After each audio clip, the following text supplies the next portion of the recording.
Mesdames et Messieurs les présidents d'Assemblée, Monsieur le Premier ministre, Mesdames et Messieurs les ministres présidents, Mesdames et Messieurs les ministres, Monsieur le ministre d'État, Mesdames et Messieurs les membres du corps diplomatique, Monsieur le chef de cabinet de la Maison de Sa Majesté le Roi, Mesdames et Messieurs les parlementaires, Messieurs les bourgmestres, Mesdames et Messieurs les représentants du monde académique, judiciaire, culturel, sportif, de la presse, des cultes et de la laïcité, Mesdames et Messieurs en vos titres, grades et qualités, au nom du Bureau du Parlement de la Fédération Wallonie-Bruxelles et de son président, je vous souhaite la bienvenue en ce 27 septembre, jour de la fête de la Fédération Wallonie-Bruxelles. Dames en heren, geachte genodigden, namens het parlement van de Federatie Wallonië-Brussel heet ik u op deze feestdag van de Federatie Wallonië-Brussel van harte welkom in het Stadhuis van Brussel. Meine Damen und Herren, ich heiße auch unsere deutschsprachigen Freunde herzlich willkommen. Wir freuen uns, dass Sie den Feiertag der französischen Gemeinschaft mit uns feiern. Dear ladies and gentlemen, it's an honor for me to welcome you to celebrate with us the day of the Wallonia-Brussels Federation. Cette année à nouveau, le Bureau du Parlement a souhaité accueillir les personnes ayant contribué au rayonnement de l'institution parlementaire durant l'année écoulée. Lauréat d'un concours d'éducation à la citoyenneté, récipiendaire d'un prix du Parlement, membre d'un jury ou encore panéliste lors d'un séminaire, soyez toutes et tous les bienvenus.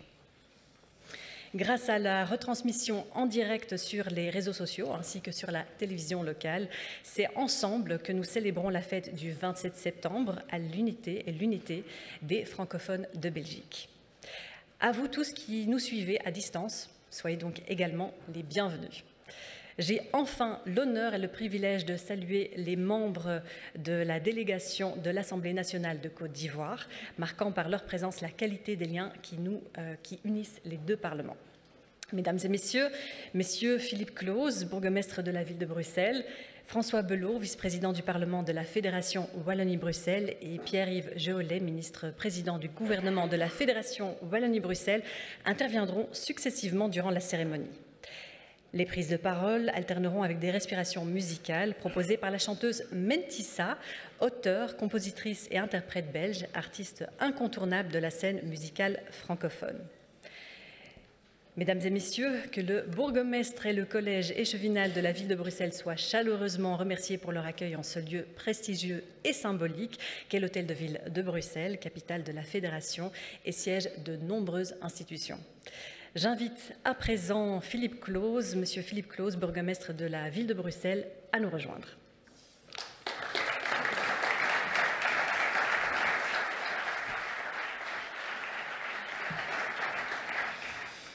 Messieurs les présidents, messieurs les ministres, mesdames et messieurs en vos titres et qualités, je vous souhaite la bienvenue dans cette salle gothique de l'Hôtel de Ville de Bruxelles, ce beau navire au mât fantastique voguant vers l'avenir avec les rêves du passé, comme le décrivait un critique d'art au XIXe siècle.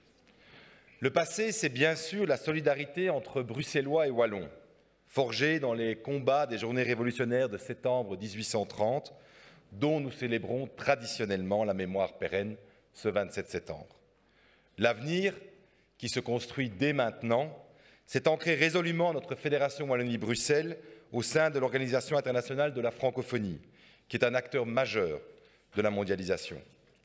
En effet, l'ensemble des pays adhérents à l'OIF pèse aujourd'hui 16% du PIB mondial, mais cumule surtout 14% des réserves minérales et énergétiques.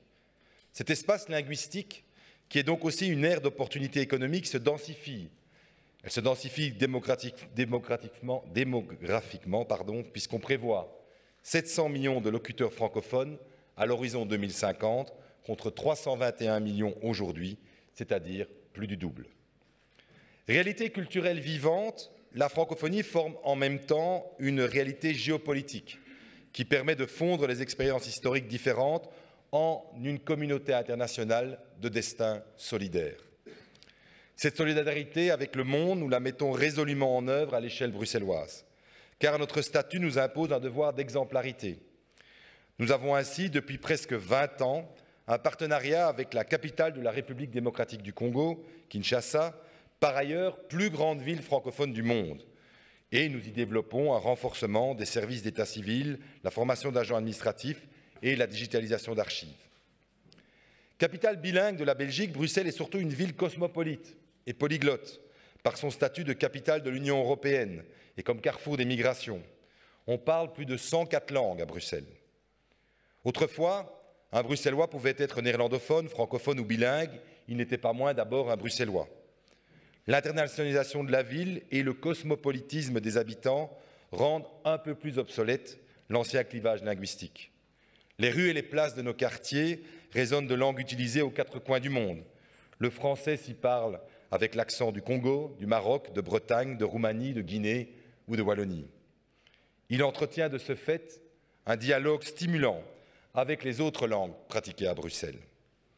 Car le plurilinguisme est ici une réalité quotidienne. Un enfant sur deux à Bruxelles naît dans une famille plurilingue. Cette particularité participe à notre identité urbaine, au point d'ailleurs que la ville de Bruxelles préconise un enseignement multilingue susceptible de créer de nouveaux ponts entre les différentes communautés linguistiques. Umberto Eco disait que la langue de l'Europe, c'est la traduction.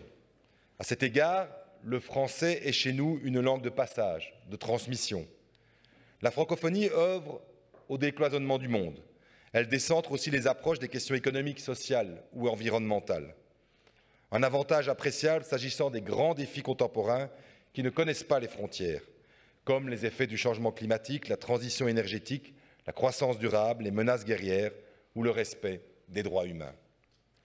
La francophonie préconise le semblable dans l'altérité. Elle plaide un indispensable dialogue des cultures. La francophonie, c'est cet humanisme intégral qui se tisse autour de la terre, comme le disait le poète Léopold Sédar Senghor. Il est par ailleurs plaisant d'observer que même si l'anglais demeure la lingua franca de l'Union européenne, ce malgré la sortie du Royaume-Uni, 9 États membres sur les 27 comptent au sein de leur population plus d'1 million de locuteurs francophones, lesquels représentent ensemble un quart de la population de l'Union européenne. Officiellement bilingue, la capitale de l'Europe dispose dès lors d'un atout substantiel dont nous devons ensemble tirer profit dans l'intérêt de notre Fédération Wallonie-Bruxelles et de la francophonie. Il n'est en effet pas normal, au regard des chiffres énoncés, que seuls 2,5% des documents de travail dans l'Union européenne sont traduits en français. Mais pour ne pas terminer ce message de bienvenue sur une note morose, je préfère insister sur le fait que dans n'importe quelle langue d'expression, Bruxelles donne à chaque citoyen qui a décidé d'y vivre la possibilité de réaliser ses ambitions et de s'y accomplir. Bruxelles ne vous rendra pas bruxellois, confiait l'écrivain français Éric-Emmanuel Schmitt, qui réside de longue date chez nous. Elle vous permettra d'être vous-même, ce qui est, vous en conviendrez, mieux que bien. Je vous remercie.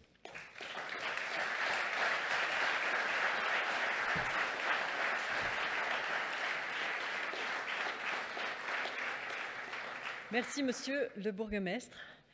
Âgé de 24 ans, finaliste de The Voice France, Mentissa va endosser le rôle de coach dans la prochaine saison de Voice Belgique. Doté d'un sens aigu de l'observation, elle avoue puiser dans son environnement la matière tangible qui alimente ses textes. Le premier morceau qu'elle interprète a toutefois été écrit pour elle par le chanteur français Vianney. Et Bam raconte l'histoire de Mentissa, de son arrivée à la gare du Nord, à Paris, et du début de sa carrière musicale.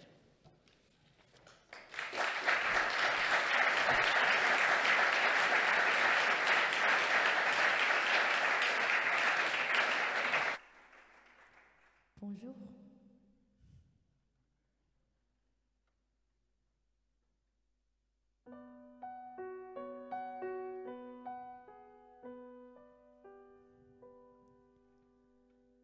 Gare du Nord en novembre,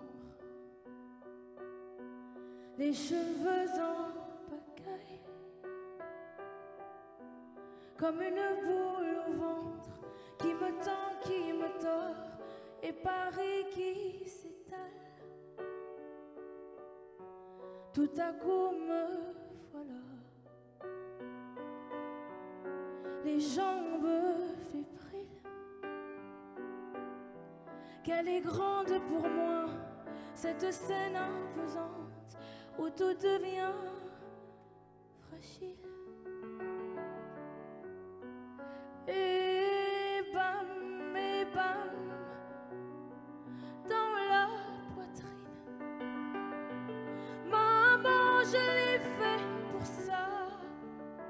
Je veux pas l'Amérique.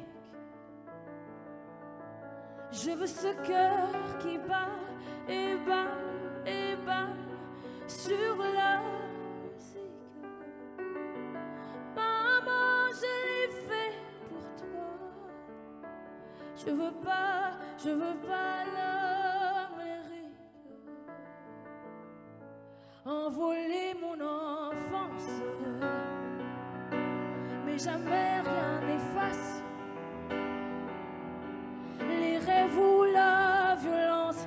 Ah oui, ça vous glace, mais c'est pour ça qu'on chante. Donnez-moi des jouets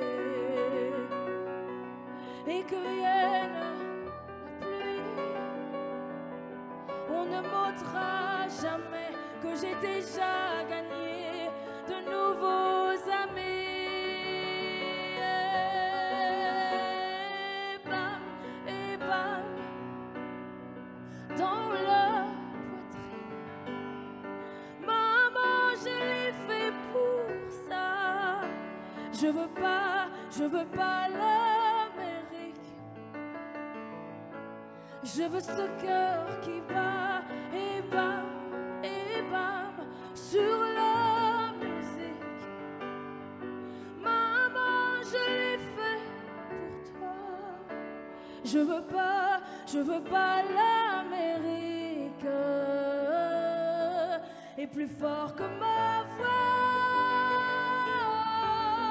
je l'entends frapper ce cœur qui va et balayer mes larmes. Mais pourquoi?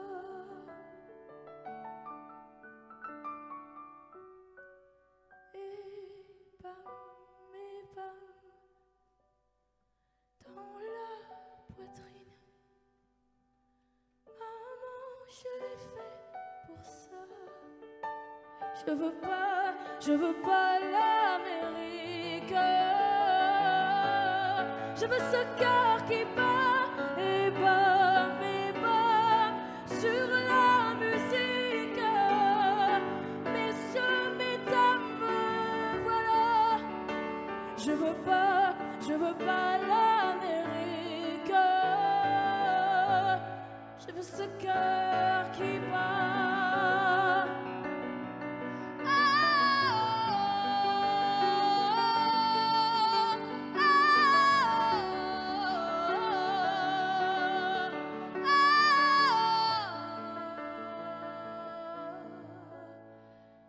Je veux ce cœur qui bat.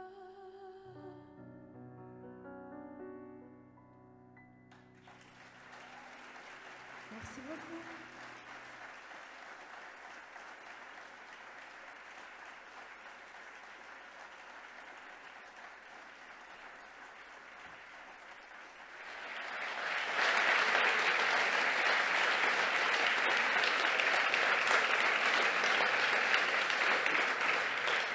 Des frissons, n'est-ce pas?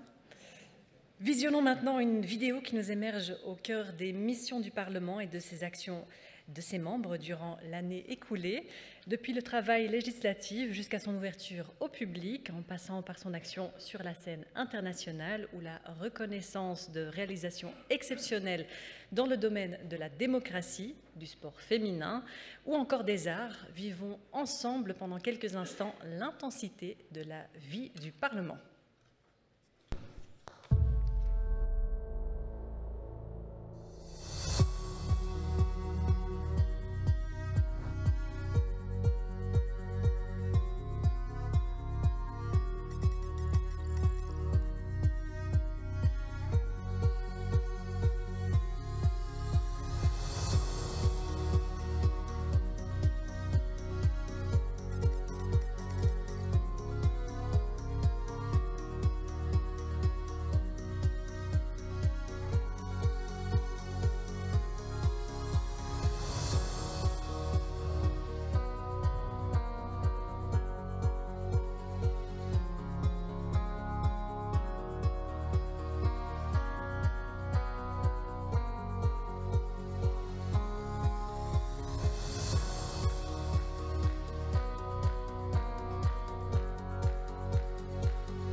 Des ennuis de santé empêchent malheureusement Monsieur Rudy Demotte, président du Parlement de la Fédération Wallonie-Bruxelles, de prendre la parole ce jour.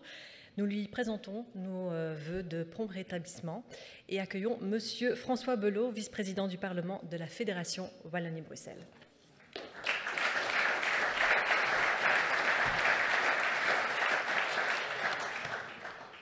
Monsieur le Premier ministre, Madame la Présidente de la Chambre, Monsieur le bourgmestre, Mesdames et Messieurs, en vos titres et qualités, au nom du Parlement de la Fédération Wallonie-Bruxelles, de son bureau et de ses membres, je vous souhaite la bienvenue.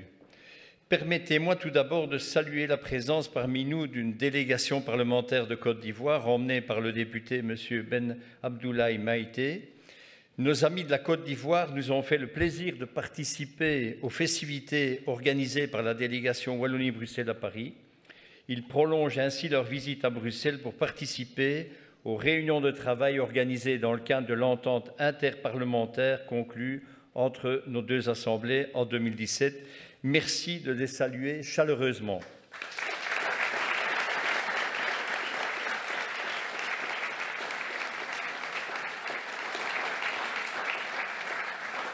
Mesdames et Messieurs, les célébrations de la fête de la Fédération Wallonie-Bruxelles revêtent cette année une signification particulière, en ce qu'elle marque la fin de cette législature. Dans quelques mois, nous aurons à renouveler nos parlements régionaux, communautaires, fédéraux ou encore européens, et ensuite nos conseils communaux et provinciaux.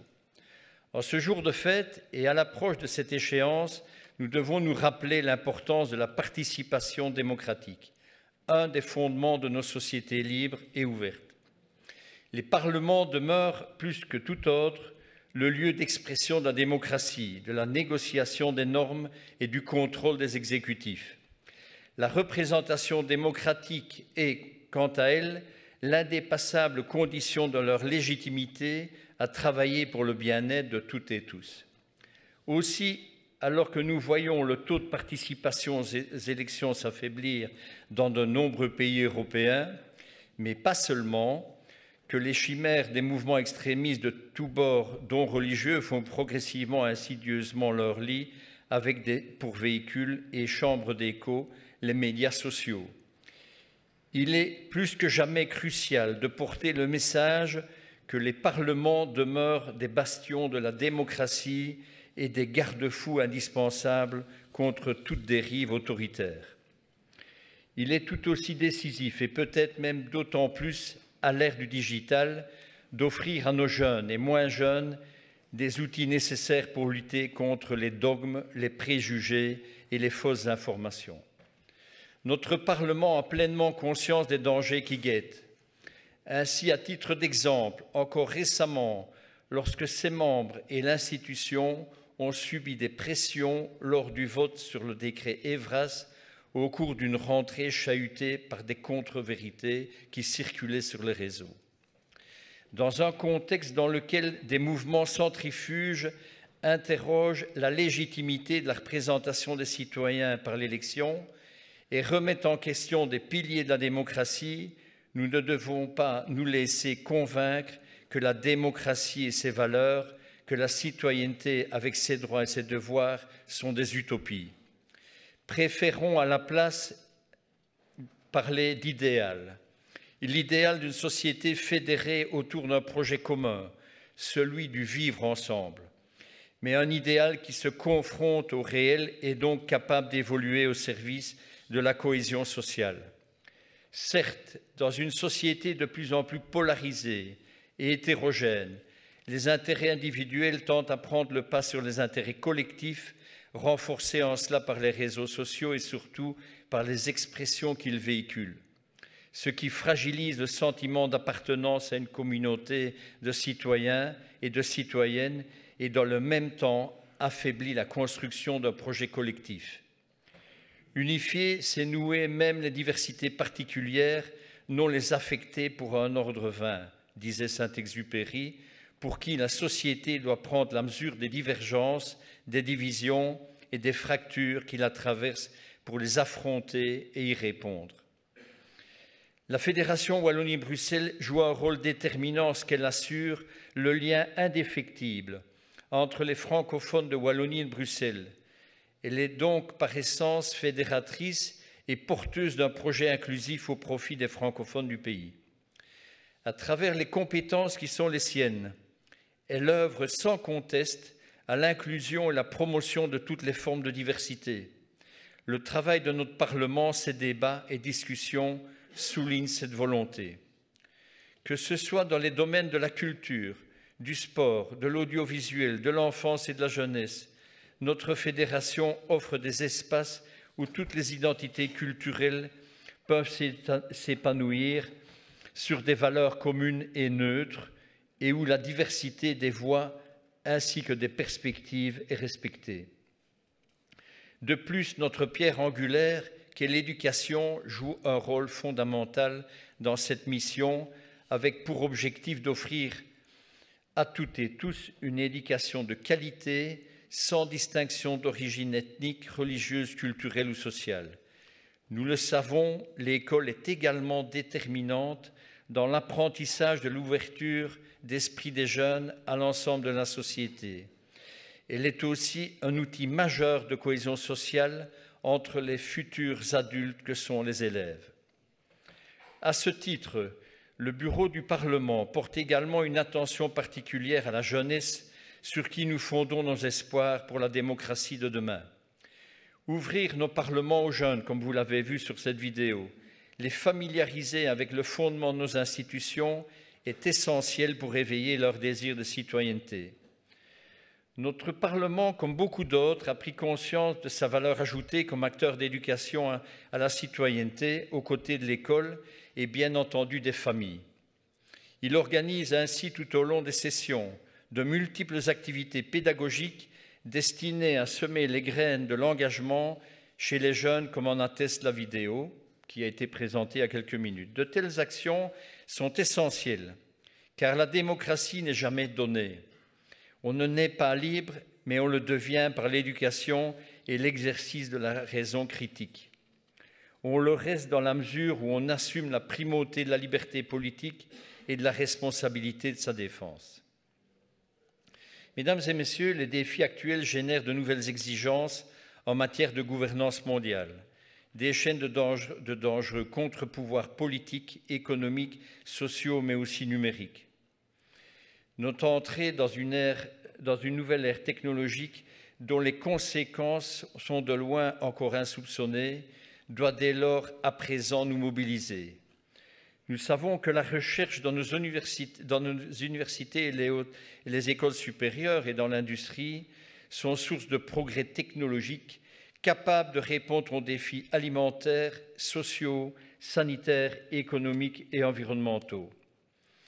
Alors que nous ne percevons qu'une infime partie du potentiel de l'intelligence artificielle, nous pouvons déjà nous rendre compte qu'elle bouscule notamment l'enseignement et la création artistique, en se substituant à l'intelligence humaine, en ébranlant au passage les dispositifs d'apprentissage individuel, mais également les droits patrimoniaux des artistes, des créateurs, des écrivains, des journalistes, des peintres par exemple. Demain, et c'est annoncé pour dans quelques mois, les médias télévisuels et radios ou les films du monde entier seront confrontés à la traduction instantanée que l'intelligence artificielle va bientôt permettre de toutes les émissions et les films diffusés dans le monde. Et que dire de son usage pour générer de puissants messages contrefaits et manipulateurs? Nous devons donc rapidement adapter notre cadre législatif pour en extraire les avantages et en cerner les limites, en plaçant toujours le citoyen, sa formation, son bien-être, sa créativité et son épanouissement au cœur de nos priorités. Néanmoins, ce défi, comme tant d'autres, ne sera relevé qu'au niveau international, en coopération avec les grands acteurs du digital, dont les outils pourraient impacter significativement les modèles de gouvernance bien plus encore que les réseaux sociaux. Mesdames et messieurs, forte de son autonomie institutionnelle, la politique des relations internationales que mène la Fédération Wallonie-Bruxelles, particulièrement dans l'espace francophone, promeut le multilatéralisme et la primauté du droit dans les affaires tant internationales que nationales. Aux côtés du gouvernement emmené par son ministre-président, dont je salue l'action et l'engagement, notre Parlement participe activement au rayonnement de la Fédération et à la promotion des valeurs universalistes à travers les contacts interparlementaires intra-francophones qu'il loue, que ce soit au sein de l'Assemblée parlementaire de la francophonie ou encore dans le cadre des relations bilatérales avec d'autres assemblées. Je vous le disais, les défis mondiaux appellent des réponses globales.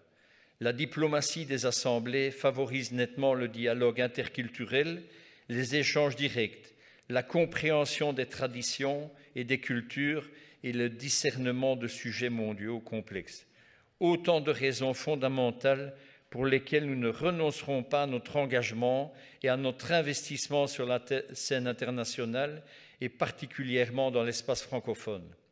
Comment ne pas songer aux bouleversements récents dans une partie des pays francophones où nous menons des projets de coopération, et je pense que le Parlement de la Fédération Wallonie-Bruxelles a une place dans cette politique.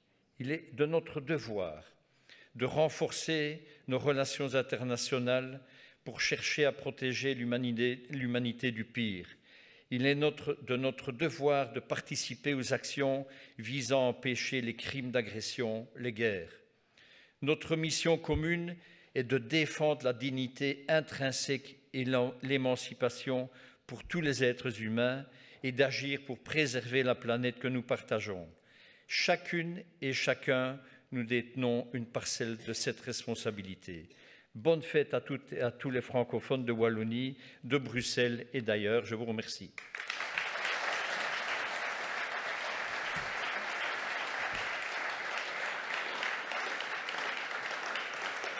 Merci, Monsieur le Vice-président. Nous accueillons à nouveau Mentissa qui interprète un nouveau morceau intitulé Mamma Mia. Alors sur ce titre pop écrit à nouveau par Vianney, la chanteuse s'émancipe d'une histoire d'amour toxique et trouve la force de suivre son propre chemin. Laissez-vous gagner par l'ardeur du refrain de cet hymne à l'indépendance. Je serai la reine sans roi.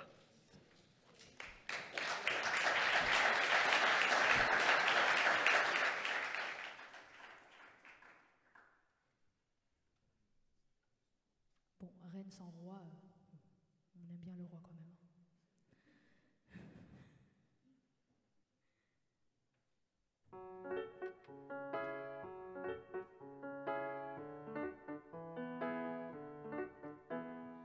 Elle se lève, était-ce un rêve ou un mauvais film? Une Italienne, il était son homme, son essentiel. Lui, il aimait Candide, sa bohémienne. Elle était gauche, elle était droite, surtout la débauche. Dieu, quel dégoût, ce mot dans sa poche, elle a compris d'un coup. Mamma mia, que j'étais bête, lui pas mal habile, mais malhonnête.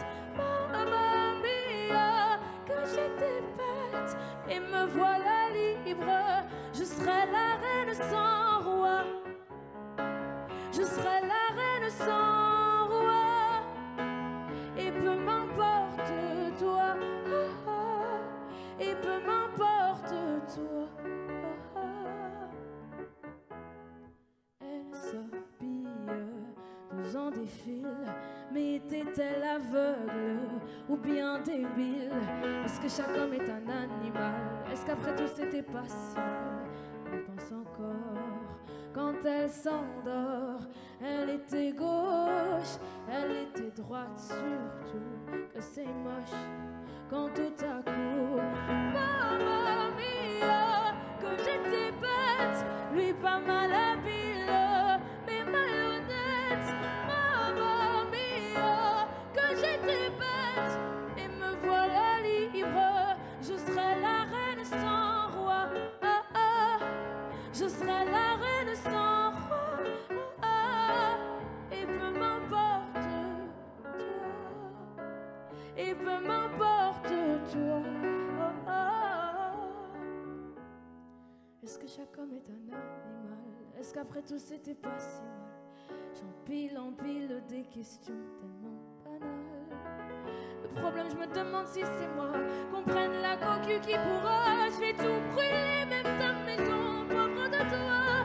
Mamma mia, que j'étais bête, lui pas mal habile, mais malhonnête. J'ai dit mamma mia, que j'étais bête, mais me voilà libre. Je serai la reine sans roi, je serai la reine sans roi, et peu m'importe toi, et peu m'importe toi.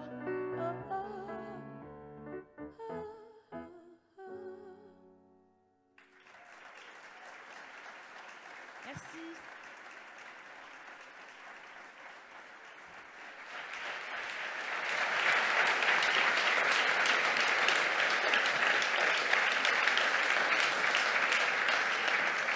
À présent, j'ai le plaisir d'inviter le ministre-président de la Fédération Wallonie-Bruxelles, Monsieur Pierre-Yves Géolet, à rejoindre la tribune.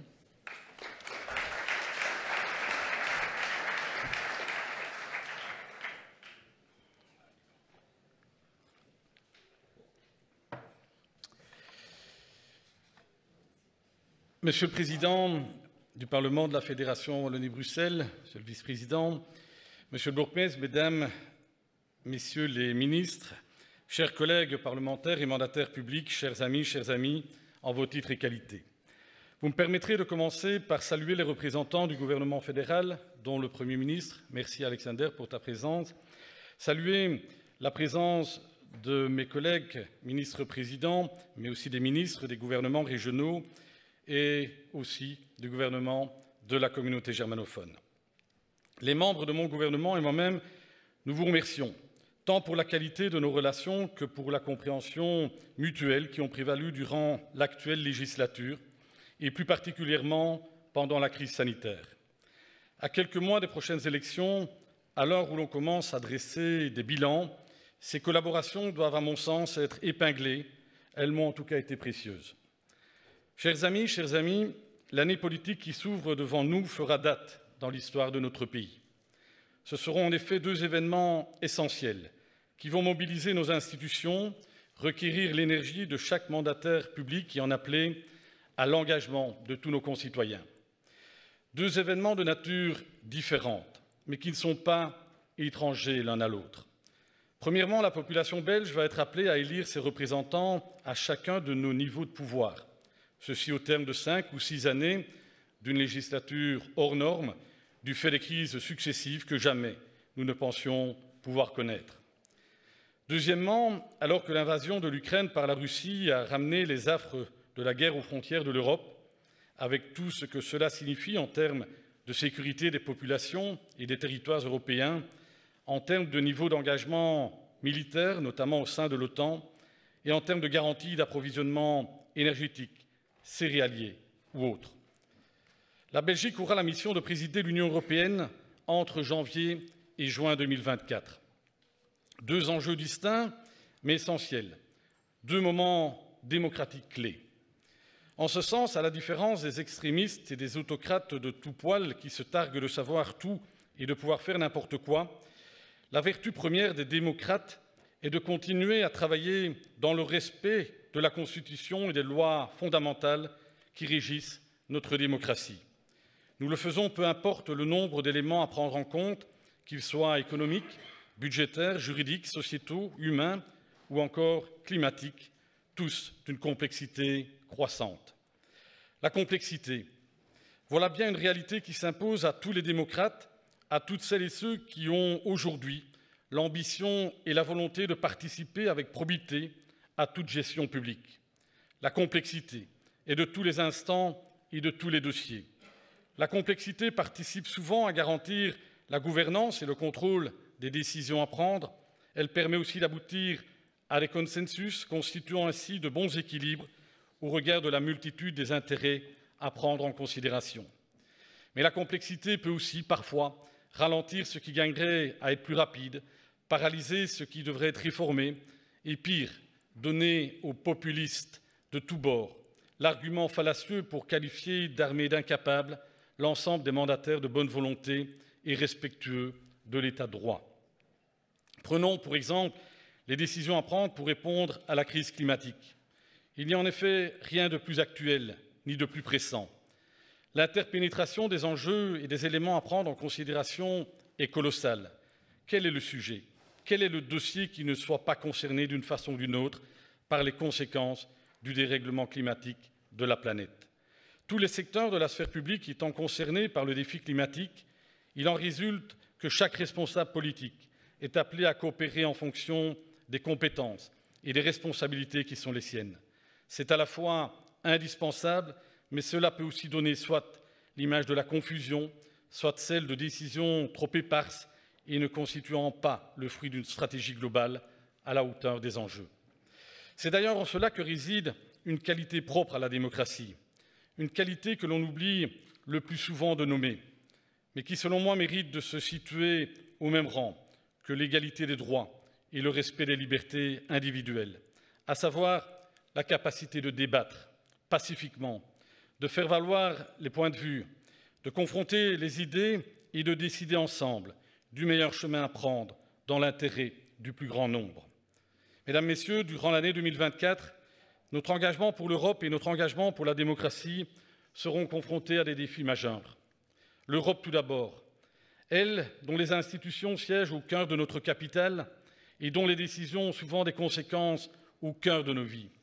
Sa complexité, encore elle, la rend parfois trop éloignée des Européennes et des Européens. Mais son projet reste d'une exceptionnelle modernité, en ce qu'il vise à organiser le vivre ensemble de populations extrêmement différentes. Il sera dès lors de notre devoir à tous de faire de la présidence belge de l'Union européenne un moment de démocratie partagée, un moment de pédagogie aussi pour enseigner, expliquer ou réexpliquer tout ce que l'Europe nous a apporté et tout ce que nous perdrions à l'avoir reculé. En ce qui concerne la Fédération Wallonie-Bruxelles, mon gouvernement sera à la hauteur des responsabilités européennes qui lui seront confiées, notamment au travers des compétences de l'éducation et du sport dont nous aurons la présidence. Je vous le disais, à côté de cet enjeu européen, l'année 2024 connaîtra aussi un enjeu démocratique essentiel lié aux différents scrutins à l'agenda. Comment les prochaines élections vont-elles se solder? L'unité de notre pays sera-t-elle menacée? Face aux tangentes prises par l'extrême gauche d'un côté et l'extrême droite de l'autre côté de la frontière linguistique de notre pays, le pire est-il à craindre? Comme l'a écrit un poète allemand, là où croit le danger, croit aussi ce qui sauve. Autrement dit, c'est en cet instant même où les valeurs fondatrices de notre système fédéral, la liberté, la justice, la solidarité, l'égalité des droits, pourraient être mises à mal par les extrémistes et populistes de tous bords, que la volonté démocratique doit se faire entendre. Mais dans le monde complexe que j'évoquais il y a un instant, la pérennité de cette volonté démocratique ne peut plus être considérée comme une évidence incontestable.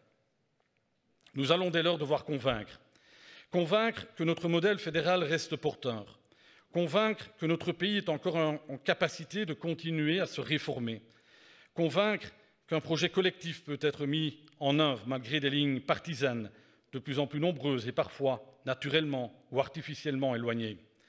Convaincre aussi que les parlements et les gouvernements de ce pays ont toujours cette capacité de pouvoir s'organiser entre eux pour ensuite gérer au mieux les compétences qui sont les leurs, au profit de toutes les citoyennes et de tous les citoyens. À cet égard, je voudrais le dire haut et fort, la Belgique n'est pas un État voyou. C'est un fait, une vérité, un préalable, qu'il faut réaffirmer sans doute davantage aujourd'hui qu'hier. J'entends par là que la Belgique, au travers de ses différents niveaux de pouvoir, n'est pas un État qui laisse de côté le plus grand nombre au profit d'une minorité, qu'elle n'est pas un État qui refuse de soigner le malade, qui refuse le droit à l'enseignement à l'enfant, qui refuse le droit au logement à celui qui est en difficulté, qui refuse l'accès aux services publics, quels qu'ils soient, qui organise une justice arbitraire ou qui laisse ses entreprises porter atteinte à l'environnement sans règles, sans limites ni précautions. Certes, notre système n'est pas pour autant parfait, mais parmi le concert des nations, la Belgique n'est pas à blâmer. Refuser de le reconnaître est le premier élément qui participe à la déliquescence de notre modèle démocratique, car ceux qui ne lui reconnaissent aucune qualité, alors qu'il en a objectivement tant, sont aussi le plus souvent ceux qui voudraient adouber des régimes qui n'offrent que bien peu à leurs populations respectives, hormis la violence et l'injustice, et dont le modèle n'a jamais surpassé notre modèle démocratique et ne le surpassera jamais. Ce n'est pas pour autant qu'il faut tomber dans l'autosatisfaction ou l'immobilisme, car ces travers constituent certainement le deuxième élément participant à la déliquescence de notre modèle. À cet égard, et même si d'aucuns me reprochent de me répéter, permettez-moi d'insister à nouveau sur notre organisation intra-francophone, qui souffre d'une complexité telle qu'elle n'est pas qu'une fatalité. Je pourrais lister ici tout ce que le gouvernement de la Fédération Wallonie-Bruxelles a initié ces dernières années pour pallier les carences de notre organisation intra-francophone, mais ce n'est ni le lieu ni le moment pour vanter un bilan.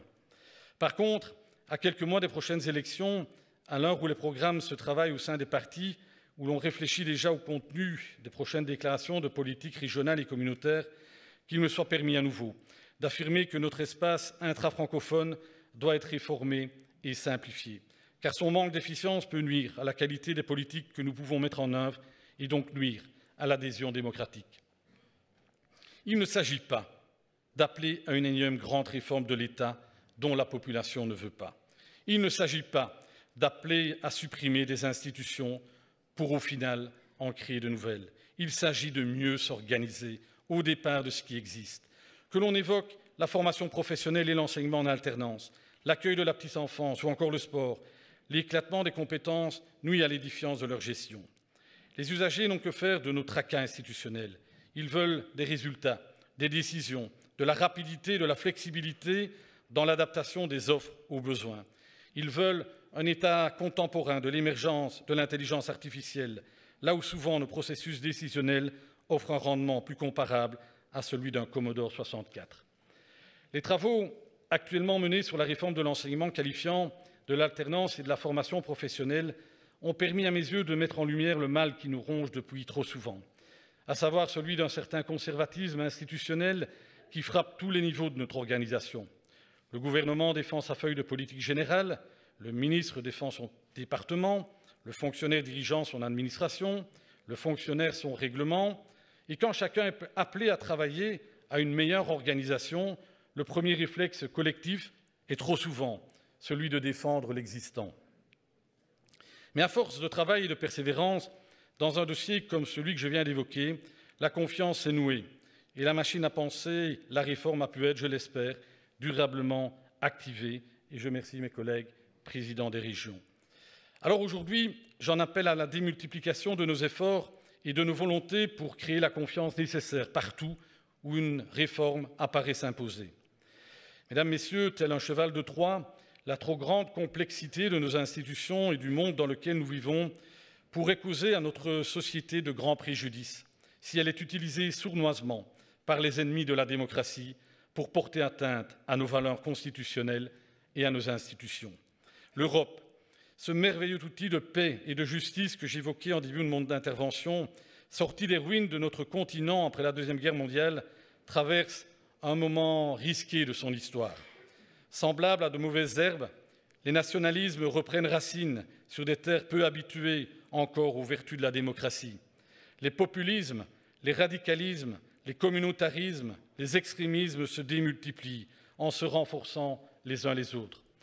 Sommes-nous à l'abri? Nos régions peuvent-elles, pour reprendre l'expression consacrée, dormir sur leurs deux oreilles? Force est de répondre non à cette question. Les incendies criminels récemment commis contre des écoles en sont le parfait exemple. Ces actes lâches ont été perpétrés afin d'imposer l'ignorance obscurantiste en lieu et place du débat démocratique. Et ils l'ont été en s'attaquant à ce que nous avons de plus précieux, les écoles, et ce que nous avons de plus cher au monde, nos enfants et nos petits-enfants. Alors, il faut le dire et le condamner, c'est profondément inacceptable. L'intolérance, le racisme, mais aussi un certain attrait pour le populisme, l'anarchie ou la remise en cause de la légitimité de l'ensemble des institutions, la volonté de vouloir enlever au Parlement leur rôle pour rendre le pouvoir à la rue et ce faisant donner à la violence sa légitimité, toutes ces dérives, tous ces dangers gravitent dans notre société. Prolifère-t-il à ce point que notre démocratie serait en danger? Je n'ose y croire, mais pas au point de refuser de l'envisager pour mieux justement l'anticiper et l'éviter. J'ai conscience que l'exercice consistant à alerter sur les dangers liés au populisme et aux extrémismes est délicat. Lorsqu'il est pratiqué sans référence solide et sérieuse, lorsque les mots sont opposés trop facilement et trop rapidement à un interlocuteur politique simplement en désaccord, alors la lutte contre les populismes et les extrémismes n'est autre qu'une manifestation contemporaine du point Godwin. C'est pourquoi, au nom de la Fédération Wallonie-Bruxelles et en ma qualité de ministre-président, j'ai tenu à commanditer 2 études sur les extrémismes et les populismes afin de mieux comprendre et percevoir la manière dont ceux-ci étaient vécus, appréhendés ou ressentis au sein des murs qui abritent la première compétence de notre fédération, ceux des écoles. La première étude a été confiée à l'Académie royale de Belgique. Son objectif principal est de proposer une réponse novatrice aux défis que posent les discours extrémistes et plus particulièrement leur dissémination en ligne au travers des réseaux sociaux principalement. Une enquête est en cours auprès d'élèves entre 10 et 12 ans. La seconde étude a été réalisée par la faculté de sciences politiques de l'Université de Liège avec pour thème « L'extrémisme et la jeunesse, comprendre pour agir ». Je souhaite ici vous livrer quelques éléments de la synthèse qui vient de m'être remise des travaux en précisant d'emblée que l'ensemble de l'étude fera l'objet d'un colloque pluridisciplinaire d'envergure qui se tiendra le 30 novembre prochain à Bruxelles et le 1er décembre à Liège. L'analyse des questionnaires et des entretiens menés auprès d'environ 800 élèves des classes du niveau secondaire, tout réseau et tout niveau socio-économique confondus, a permis de dégager plusieurs grandes tendances de ce que pensent les étudiants. Premier point, les élèves n'ont pas une méconnaissance de l'extrémisme. Si, d'après les questionnaires écrits qui leur ont été envoyés, les élèves expliquent qu'ils sont peu ou pas exposés à l'extrémisme, il n'en demeure pas moins qu'ils peuvent citer plusieurs personnalités, partis ou mouvements extrémistes historiques et actuels. Ils proposent différentes définitions de l'extrémisme et mobilisent tout un ensemble de termes s'y rapportant. Même si les justifications demeurent floues et parfois contradictoires, il faudra dès lors en tirer des conséquences. Il apparaît clairement que pour la grande majorité des élèves interrogés, l'extrémisme se définit comme le rejet de l'autre, l'absence d'écoute et le fait de pousser à l'extrême des idées fondées sur le sujet. Une autre observation concerne des exemples d'extrémisme, soit historiques, soit plus proches de la réalité vécue par les élèves. Ils évoquent l'extrémisme de droite, l'extrémisme de gauche, l'extrémisme religieux, mais aussi, et très vite dans les discours et les discussions, je ne fais que citer le texte, l'extrémisme féministe et l'extrémisme écologique. Tranquillisez-vous, ou pas selon les convictions qui vous animent, mais ces derniers ne sont toutefois pas nécessairement perçus comme des phénomènes foncièrement négatifs par les étudiants. Certains considèrent qu'il peut y avoir des extrémismes positifs, notamment en ce qui concerne la lutte pour le climat et la justification scientifique qui l'accompagne. Le rapport à la violence et au rejet d'autrui est un des fondements de ce que les élèves jugent extrémiste. Mais les exemples les plus cités varient. Blocage d'autoroutes, dégradation d'œuvres d'art, lesquels sont des exemples visiblement liés à une activité précise. En ce qui concerne la liberté d'expression, les élèves estiment majoritairement que tout peut être dit. Selon eux, l'extrémisme se manifeste par le refus d'écouter l'autre. Le cordon sanitaire est ainsi considéré par certains comme une forme de censure et d'extrémisme. Pour eux, il est possible de convaincre en débattant. Ce positionnement change cependant lorsque sont abordées des convictions ou des opinions ou lorsque sont traités des sujets qui peuvent les toucher directement. Les discours ne doivent pas manquer de respect envers eux ou envers les autres. Le racisme, la discrimination, le blasphème ne sont pas tolérés comme tout ce qui peut blesser. Les limitations à la liberté d'expression ne doivent cependant pas être nécessairement explicitées. Chacun devrait savoir ce qu'il peut ou ne peut pas dire en fonction du contexte et de la personne qui est en face de lui. Enfin, soyons-y attentifs, les élèves expriment majoritairement un rejet de la politique. Ils associent souvent la politique à la corruption, à l'enrichissement personnel, à la bêtise. La politique est également pour eux trop complexe et trop lente. Ils montrent une méconnaissance de la politique belge, mais un plus grand intérêt, par exemple, pour la politique française. Heureusement, les élèves se montrent plus positifs envers la politique dans sa dimension de lutte pour des valeurs comme l'égalité ou le climat. Les réseaux sociaux occupent une place très importante dans la vie des élèves, qui se considèrent comme des victimes de ces plateformes. Ils reconnaissent une utilisation fréquente des réseaux sociaux et une méconnaissance des médias traditionnels. Je n'irai pas plus loin dans l'analyse de ce dossier d'une centaine de pages dont j'attends beaucoup en vue des politiques à mettre en œuvre, à initier ou à renforcer dans l'ensemble des secteurs dépendants de la Fédération Wallonie-Bruxelles. En effet, si cette étude rassure sur la capacité de nos jeunes à définir les extrémismes et leur volonté de s'en tenir éloignés, elle inquiète aussi lorsqu'il s'agit d'identifier qui sont ces extrémistes ou populistes, quels sont les contours de la liberté d'expression et quelle image ces jeunes ont de nos institutions. Mesdames, Messieurs, vous l'avez entendu, une partie de la jeune génération paraît avoir perdu toute confiance dans la démocratie représentative. On pourrait rechercher des causes précises ou avancer des explications qui n'en seraient pas.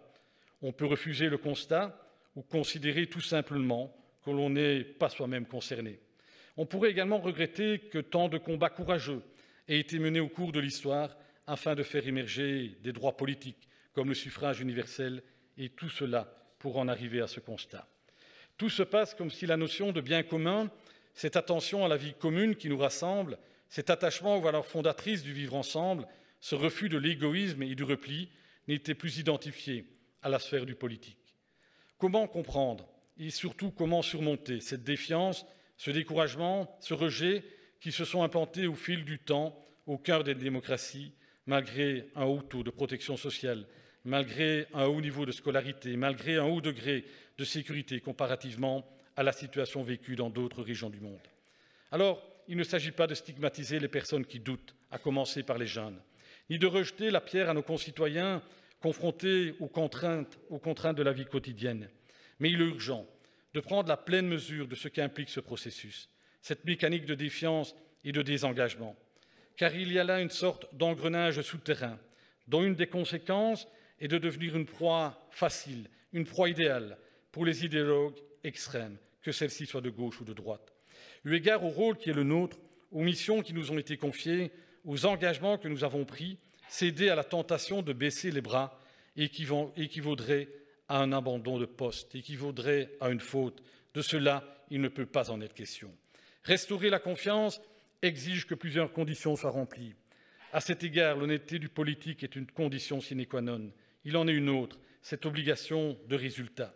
Les institutions, les services aux citoyens, les administrations, tout ce qui relève du secteur public doit être en ordre de marche. Il ne s'agit pas pour moi de commencer à hurler avec les loups en jetant la suspicion et le discrédit sur le bon fonctionnement des administrations, des écoles, des services de police, des services hospitaliers et bien d'autres. Non, mais je suis convaincu du fait que chaque fois qu'il est possible de faire mieux, cela doit être fait. Et ce, sans oublier que la responsabilité finale est toujours de nature politique. Comment la Fédération Wallonie-Bruxelles ne se reconnaîtrait-elle pas dans un tel combat? Je ne passerai pas en revue chacune des compétences de la Fédération Wallonie-Bruxelles, même si toutes sont porteuses de qualité et de bienfaits nécessaires aux objectifs que nous poursuivons. Un secteur, toutefois, mérite une attention toute particulière, c'est l'enseignement, c'est l'école. Qu'une telle conception soit également le moteur des politiques culturelles mises en œuvre par les artistes, par les opérateurs, par les interprètes, par les créateurs au sein de la Fédération Wallonie-Bruxelles est une vérité qui va aussi de soi. Mais je voudrais terminer en pointant un secteur qui joue également un rôle essentiel et beaucoup trop peu reconnu en matière de rencontre et de partage avec l'autre. Un secteur où l'émulation positive peut remplacer la concurrence égoïste. Un secteur où les différences sociales, raciales, idéologiques, religieuses et autres peuvent faire place au respect mutuel. Vous aurez compris que je tenais à saluer l'ensemble des activités sportives. Nombreuses sont les disciplines qui sont florissantes en Fédération Wallonie-Bruxelles. Elles représentent pour les jeunes un lieu d'apprentissage de la confiance en soi, un lieu de dépassement, de même qu'un lieu où l'on fait l'expérience d'une vérité apparemment anodine, mais pourtant essentielle à la vie. Chacune et chacun a besoin des autres, de même que les autres ont besoin de chacune et de chacun. Je m'en serais voulu de ne pas réserver ma conclusion au sport, au seuil de cette année 2024 qui sera marquée par un troisième événement directement lié aux compétences de notre Fédération Wallonie-Bruxelles, à savoir l'organisation des Jeux olympiques et paralympiques de Paris. Dans la Grèce antique, les Jeux olympiques étaient l'occasion d'une trêve entre les cités, d'une cessation des hostilités entre les belligérants. Puisse cette année à venir être également marquée par l'esprit olympique et les valeurs olympiques. Je vous remercie pour votre attention et vous souhaite une bonne fête de la Fédération Wallonie-Bruxelles.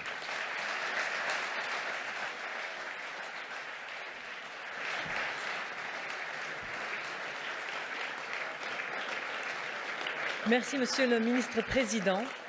À présent, place à notre dernier morceau de Mentissa, La Vingtaine. Entre pop façon Adèle et chansons françaises classiques, elle nous relate, en modulant sa voix chaude dans une diction impeccable, les affres auxquelles les jeunes vingtenaires sont aux prises. Mesdames et messieurs, ceci est Mentissa, La Vingtaine.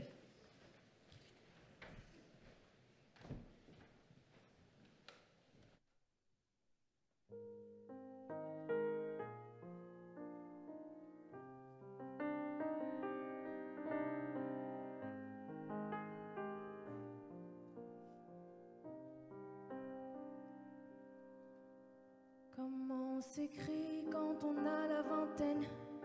Comment on se décrit quand on se connaît à peine? Je me crée un abri, je me crée des problèmes. J'ai encore rien appris, je dois donner quand même. Je fais le bilan d'une vie qui vient de commencer. C'est sûrement pas le moment, sûrement que je devrais danser. Me mettre aux soirées, les entendre aboyer. À quoi servent leurs vers s'il n'y a rien à noyer? Faut que je vive encore.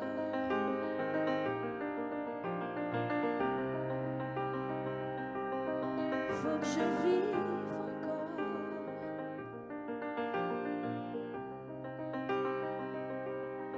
Comment on s'écrit quand faut tourner la page? Comment on se décrit quand on a passé l'âge? Je dois vivre à fond ma vie et apprendre à être sage. Me choisir un avenir, trouver la meilleure cage. Je fais le bilan des choix que je me suis imposés. C'est sûrement pas le moment, sûrement que je devrais oser changer de pays, de ville ou de quartier. Et à quoi sert de vivre si je le fais qu'à moitié? Faut que je vive encore.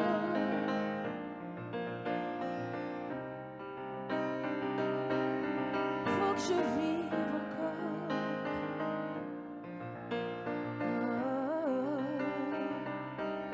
Et comment je m'écris si je veux tout effacer? Et plus je me décris, et plus j'en ai assez. Trop jeune pour être triste, mais trop vieille pour chialer. Faites-moi juste un signe quand on pourra y aller, quand on pourra vivre. J'ai peur de l'après, j'ai peur de regarder tout ce que j'ai fait et de me demander où je me suis plantée. Laissez-moi vivre encore. Faut que je vive encore.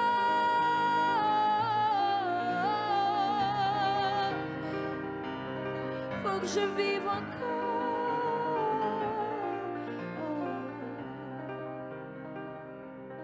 Faut que je vive encore.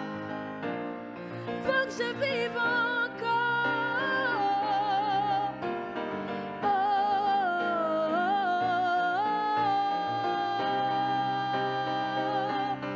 Faut que je vive encore.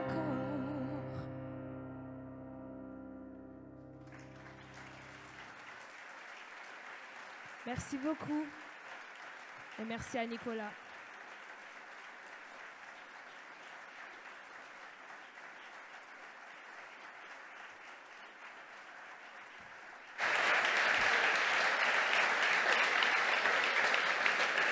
Merci. Merci encore à Mentissa. Mesdames et messieurs, il me revient le plaisir de conclure cette cérémonie et de vous inviter à la prolonger par un temps de convivialité dans la salle des mariages. Au nom du président et des membres du bureau du Parlement de la Fédération Wallonie-Bruxelles, je vous remercie d'avoir pris part à cette cérémonie, que ce soit depuis l'hôtel de ville, en ligne ou en télévision. Et je vous souhaite une excellente fête de la Fédération Wallonie-Bruxelles.